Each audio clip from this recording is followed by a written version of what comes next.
नमस्कार दोस्तों, स्वागत है आपके अपने YouTube channel class to read में।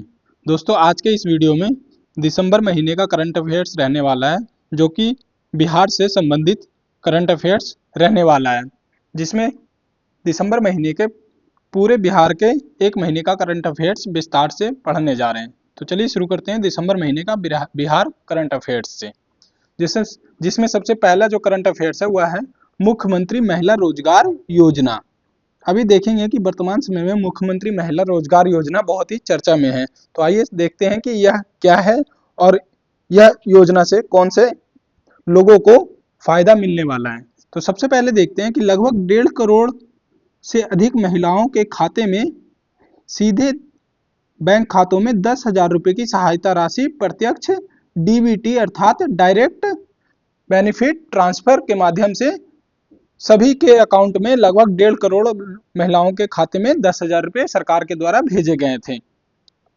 इस योजना की बात करें तो इसका मुख्य जो उद्देश्य रखा गया है वह है राज्य के हर परिवार की एक महिला को स्वरोजगार प्रारंभ करने के लिए 10,000 रुपये की पहली किस्त और उसके बाद में 2 लाख रुपए की अतिरिक्त सहायता राशि प्रदान की जाएगी। बात करें इस योजना के तहत कौन कौन सी महिलाएं किस तरह के व्यवसाय कर सकते हैं, तो उसमें देखते हैं तो बिहार की महिलाएं किराना, फल सब्जी, स्टेशनरी, ब्यूटी पार्लर, सिलाई कढ़ाई, मोबाइल रिचार्ज सेंटर, कृषि, गौ पालन, मुर्गी पालन आदि इत्यादि जैसे व्यवसाय शुरू कर सकते हैं इस महिला रोजगार योजना से मिले सहायता राशि से। बात करते हैं कि शीर्ष जो 5 जिले बिहार में मुख्यमंत्री महिला रोजगार योजना से जो बेनिफिट दिए गए हैं, उनमें बिहार के शीर्ष 5 जिले जिसमें सबसे अधिक लाभार्थी को लाभ मिले हैं, उसमें सबसे पहला स्थान जो है वह है पटना का। यहाँ पर बात करते हैं तो 8.42 लाख महिलाओं को यह रोजगार योजना से लाभान्वित किया गया है। वहीं बात करते हैं दूसरे स्थान पर, तो दूसरे स्थान पर है गया जी, जहां पर 7.91 लाख महिलाओं को यह योजना से सम्मानित किया गया है। मुजफ्फरपुर की बात करें तो 7.38 लाख महिलाएं। वहीं बात करते हैं चौथे स्थान पर, तो पूर्वी चंपारण है, जहां पर 7.2 लाख कैंडिडेट के साथ में पूर्वी चंपारण चौथे स्थान पर है। 5वें स्थान पर रहा है पूर्णिया, जहां पर 6.89 लाख महिलाओं को मुख्यमंत्री महिला रोजगार योजना के तहत 10,000 रुपये की सहायता राशि प्रदान किए गए हैं। तो याद रखेंगे कि मुख्यमंत्री महिला रोजगार योजना बिहार के महिलाओं के लिए शुरू किया गया एक स्वरोजगार प्रारंभ करने के लिए योजना है, जिसके तहत कुल 2,10,000 रुपये की राशि प्रदान की जाएगी, जिसमें से पहले किस्त के तौर पर 10,000 रुपये दिया गया है। बाद में गवर्नमेंट 2 लाख रुपए की अतिरिक्त सहायता राशि प्रदान करेगी। आगे बढ़ते हैं तो अगला जो है वह है गोगाबिल झील, भारत का 94वां शमशार स्थल रामसर स्थल बना है। तो देखते हैं गोगाबिल झील जो भारत का 94वां रामसर स्थल है, वह सबसे पहले देखते हैं तो यह बिहार के कटिहार जिले में स्थित है और यह झील जो है रामसर कन्वेंशन के तहत इसे भारत का 94वां रामसर स्थल घोषित किया गया है। इस झील की बात करें तो इसके मुख्य बिंदु के तौर पर देखते हैं तो यह गोगाबिल झील जो है वह बिहार के कटिहार जिले में गंगा और महानंदा नदियों के मध्य स्थित एक गौमुख झील है। गौमुख झील मतलब उसे कहते हैं जो कि ऑक्सबो, अर्थात आप देखेंगे कि जो नदियां टेढ़े मेढ़े रास्ते से गुजरते हुए बीच में इस तरह के जो नदियों का पानी इकट्ठा हो जाता है, वहीं पर यह इस प्रकार के निर्माण करती है, इसलिए यह गौमुख झील कहा जाता है, क्योंकि इस झील का जो आकृति होता है वह गाय के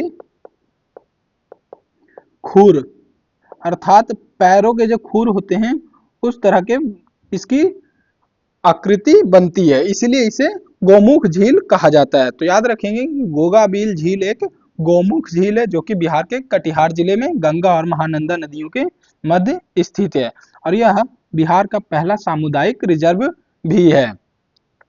बात करते हैं गोगाबिल झील की, तो यह बिहार का छठा रामसर स्थल है। इससे पहले बिहार को कुल 5 रामसर स्थल प्राप्त हो चुके हैं।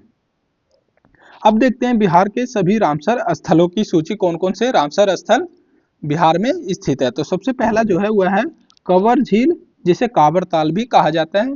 यह बेगूसराय जिले में पड़ता है और यह बिहार का पहला रामसर स्थल घोषित किया गया था, जो कि गंगा बेसिन की सबसे बड़ी ताजे पानी की आर्द्र भूमि है। वहीं बात करते हैं दूसरा नागी पक्षी अभ्यारण्य, जो कि जमुई जिले में है और यह प्रवासी पक्षियों का एक प्रमुख निवास स्थल के तौर पर जाना जाता है। दूसरा है नकटी पक्षी अभ्यारण्य, यह भी जमुई जिले में ही स्थित है, जो कि नागी पक्षी अभ्यारण्य से ही सटा हुआ है और यहाँ भी जल पक्षियों और स्थानीय जैव विविधता के लिए महत्वपूर्ण है। चौथा जो रामसर स्थल है बिहार का वह है गोकुल जलाशय। गोकुल जलाशय की बात करते हैं तो यह पूर्णिया जिला के पूर्वी बिहार की प्रमुख आर्द्र भूमि है। तो याद रखेंगे गोकुल जलाशय पूर्णिया जिले में है, जो मत्स्य और पक्षी जैव विविधता के लिए प्रसिद्ध है। वहीं बात करते हैं पांचवें रामसर स्थल की, जो कि है उदयपुर झील और यह है कटिहार जिले में। छठा जो रामसर स्थल है बिहार का वह है गोगाबिल झील, जो कि अभी वर्तमान में इसे घोषित किया गया है, जो पड़ता है आपके कटिहार जिले में। आगे बढ़ते हैं तो अगला करंट अफेयर्स है विश्व शांति स्तूप की 56वीं वर्षगांठ। अब देखते हैं विश्व शांति स्तूप की 56वीं जो वर्षगांठ मनाई गई है वह मनाया गया है आपके 25 अक्टूबर 2025 को। और यह जो विश्व शांति स्तूप है बिहार के नालंदा जिले के राजगीर में स्थित है, जो कि रत्नागिरी पहाड़ी पर स्थित विश्व शांति स्तूप है। इसका जो स्थापना दिवस मनाया गया है इस बार का वह है 56वें स्थापना दिवस। इस स्थापना दिवस के अवसर पर मुख्य अतिथि के रूप में बिहार के राज्यपाल आरिफ मोहम्मद खान मुख्य अतिथि के रूप में उपस्थित रहे थे। इस 56वीं वर्षगांठ के दौरान देखते हैं तो भारत के साथ में अन्य देश जैसे कि जापान, श्रीलंका, थाईलैंड और नेपाल जैसे देशों के प्रतिनिधियों ने भी इसमें भाग लिया था। राजगीर जो कि एक प्राचीन समय में बौद्ध धर्म के लिए बहुत ही मुख्य तीर्थ स्थलों में से एक था। तो देखते हैं राजगीर प्राचीन मगध साम्राज्य की राजधानी भी रह चुका है और यह बौद्ध धर्म के प्रमुख तीर्थ स्थलों में से एक रहा है। यहीं पर बात करते हैं राजगीर में तो द्वितीय धर्म चक्र परिवर्तन का भी संपन्न इस राजगीर में हुआ था, जो कि सप्तपर्णी गुफा में इस ऐतिहासिक बौद्ध परिषद का आयोजन किया गया था। अब आइए देख लेते हैं विश्व शांति स्तूप का संक्षिप्त में इतिहास। तो सबसे पहले इसका जो निर्माण किया गया था वह किया गया था 1965 में शिलान्यास हुआ था और 1969 में इसका उद्घाटन किया गया था, जो कि तत्कालीन राष्ट्रपति हमारे बीवी गिरी जो थे उनके तहत उनके द्वारा ही 1969 में इसका उद्घाटन किया गया था। इसके जो संस्थापक हैं वह है जापानी बौद्ध भिक्षु निचिदात्सु फूजी गुरुजी, जो कि गांधी जी से प्रेरित हैं। इस स्तूप के बारे में विशेषता की बात करें तो यह 400 मीटर ऊंची रत्नागिरी पहाड़ी पर चारों ओर बुद्ध की स्वर्णिम प्रतिमाएं अर्थात जन्म से संबंधित, ज्ञान से संबंधित, धर्म चक्र परिवर्तन से संबंधित और महापरिनिर्वाण से संबंधित इस विश्व शांति स्तूप के चारों ओर निर्मित बुद्ध की प्रतिमाएं लगाई गई हैं। यह स्तूप की बात करें तो दुनिया के 80 शांति स्तूपों में से एक है, जो कि भारत और जापान मैत्री का प्रतीक माना जाता है। दोस्तों इस वीडियो से रिलेटेड पीडीएफ डाउनलोड करना चाहते हैं तो लिंक डिस्क्रिप्शन में दिया हुआ है, वहां से जाकर के पीडीएफ डाउनलोड कर करके आप रिवीजन कर सकते हैं। अब आगे बढ़ते हैं। अगला जो है वह है वन लाइनर करंट अफेयर्स के फॉर्मेट में, जो कि पिछले दिसंबर महीने का वन लाइनर के फॉर्मेट में जो भी करंट अफेयर्स बने हैं वह सभी हम देखेंगे, जो कि स्पेशली बिहार से रिलेटेड हैं। तो सबसे पहला जो है 21 नवंबर 2025 को गठित नए बिहार मंत्रिमंडल 2025 में खाद्य एवं उपभोक्ता संरक्षण विभाग का दायित्व किसे सौंपा गया है। तो खाद्य एवं उपभोक्ता संरक्षण विभाग का दायित्व मिला है लेसी सिंह को, याद रखेंगे लेसी सिंह। अगला है 70वीं बिहार विधानसभा को राज्यपाल आरिफ मोहम्मद खान द्वारा औपचारिक रूप से कब भंग किया गया? तो यह डेट है 19 नवंबर 2025 को बिहार विधानसभा को भंग किया गया। नेक्स्ट है 27 से 21 नवंबर 2025 तक कोलकाता के सॉल्ट लेक सिटी स्थित साई स्पोर्ट्स कॉम्प्लेक्स में आयोजित special Olympics Bharat national football championship 2025 में बिहार की टीम ने कौन सा पदक जीता है? तो इस स्पोर्ट्स में बिहार की टीम ने रजत पदक जीता है। नेक्स्ट है 17 नवंबर 2025 को भारत निर्वाचन आयोग द्वारा जारी अंतिम इंडेक्स कार्ड के अनुसार बिहार विधानसभा चुनाव में कितनी प्रतिशत की वोटिंग हुई है? तो जो अंतिम इंडेक्स जारी किया गया है उसके तहत बिहार में इस बार के विधानसभा चुनाव में 67.13% मतदान हुए हैं। वहीं बात करते हैं तो भारत निर्वाचन आयोग द्वारा जारी अंतिम इंडेक्स कार्ड के अनुसार बिहार विधानसभा चुनाव 2025 में कितने प्रतिशत महिलाओं ने वोटिंग की? तो इस बार सबसे अधिक महिलाओं ने वोटिंग की, जो कि 71.78% मतदान संख्या रही है महिलाओं की तरफ से। नेक्स्ट है भारत निर्वाचन आयोग ने बिहार चुनाव 2025 के मतदाता जागरूकता अभियान स्वीप की स्टेट आइकन को तत्काल प्रभाव से पद से हटा दिया है। उनका नाम क्या है? तो उनका नाम है अभिनेत्री नीतू चंद्रा को। नेक्स्ट, झारखंड के किस जिले में एक नए जैव इनपुट संसाधन केंद्र अर्थात BRC का उद्घाटन किया गया है? तो यह किया गया है पलामू जिले में, जो कि नीलांबर पीताम्बरपुर ब्लॉक स्थित नोडिहा गांव में पड़ता है। अगला है झारखंड स्टेट फार्मेसी काउंसिल ने किसके साथ समझौता ज्ञापन किया है? तो यह किया है भारतीय फार्माकोपिया आयोग के साथ में। अगला है झारखंड अपनी राज्य स्थापना की रजत जयंती 25 वर्ष मनाया, इसका आधिकारिक विषय क्या था? तो इसका आधिकारिक विषय था झारखंड एट द 25। नेक्स्ट है 14 नवंबर 2025 को घोषित बिहार के विधानसभा चुनाव 2025 के परिणाम में कुल कितनी महिलाओं निर्वाचित हुई हैं? तो कुल महिलाएं जो निर्वाचित हुई हैं इस बार के विधानसभा चुनाव 2025 में वह हुई हैं 29 महिला विधायक, जो कि 12% है। नेक्स्ट है 14 नवंबर 2025 को घोषित बिहार विधानसभा चुनाव 2025 के परिणाम में सबसे कम अंतर से जीत दर्ज किया गया है, वह किया गया है संदेश विधानसभा सीट पर। तो याद रखेंगे संदेश विधानसभा सीट पर सबसे कम अंतर से जीत दर्ज किया गया था। अगला है 14 नवंबर 2025 को घोषित बिहार विधानसभा चुनाव 2025 के परिणाम में सबसे अधिक अंतर से जीत दर्ज कहां किया गया? तो यह किया गया है रुपौली विधानसभा सीट पर। ध्यान रखेंगे सबसे कम जीत का दर्ज संदेश विधानसभा सीट और सबसे अधिक जीत का अंतर रुपौली विधानसभा सीट पर। अगला है भारत मंडपम प्रगति मैदान नई दिल्ली में 44वें भारतीय अंतर्राष्ट्रीय व्यापार मेले का शुभारंभ हुआ। इस मेले का फोकस स्टेट कौन था? तो इस वर्ष का जो कि 44वां भारतीय अंतर्राष्ट्रीय व्यापार मेले का फोकस स्टेट रहा है वह रहा है झारखंड।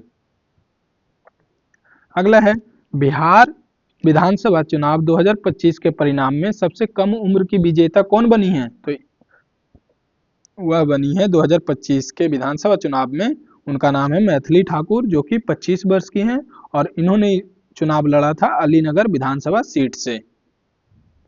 अगला है 14 नवंबर 2025 को घोषित बिहार विधानसभा चुनाव 2025 के परिणाम में सबसे अधिक सीटें किस पार्टी ने जीता है? तो सबसे अधिक सीटें जीता है भारतीय जनता पार्टी ने 89 सीट।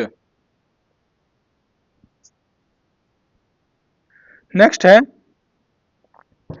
14 नवंबर 2025 को घोषित बिहार विधानसभा चुनाव 2025 के परिणाम में सबसे अधिक मत किस पार्टी को प्राप्त हुए? तो सबसे अधिक मिला है राष्ट्रीय जनता दल को, RJD 23.09% वोट जो कि मिला है राष्ट्रीय जनता दल को। नेक्स्ट है केंद्रीय वाणिज्य एवं उद्योग मंत्रालय के department for promotion of industry एवं एंड इंटरनल ट्रेड द्वारा आयोजित बिजनेस रिफॉर्मेंस एक्शन प्लान सर्वे 2025 में टॉप अचीवर श्रेणी में स्थान दिया गया है। तो टॉप अचीवर की श्रेणी में स्थान मिला है झारखंड को।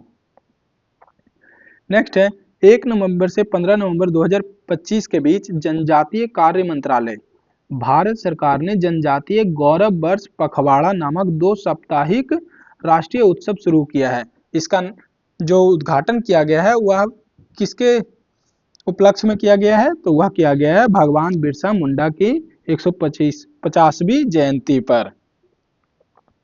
अगला है झारखंड के हजारीबाग स्थित पकरी बरवाडीह कोयला खदान में देश की पहली CO2 इंजेक्शन बोरवेल ड्रिलिंग शुरू की और यह किया गया है राष्ट्रीय ताप विद्युत निगम लिमिटेड अर्थात NTPC के द्वारा। अगला है बिहार में मुख्यमंत्री महिला रोजगार योजना 2025 के तहत सबसे अधिक लाभार्थी किस जिले के हैं? तो सबसे अधिक लाभार्थी बने हैं पटना जिले से।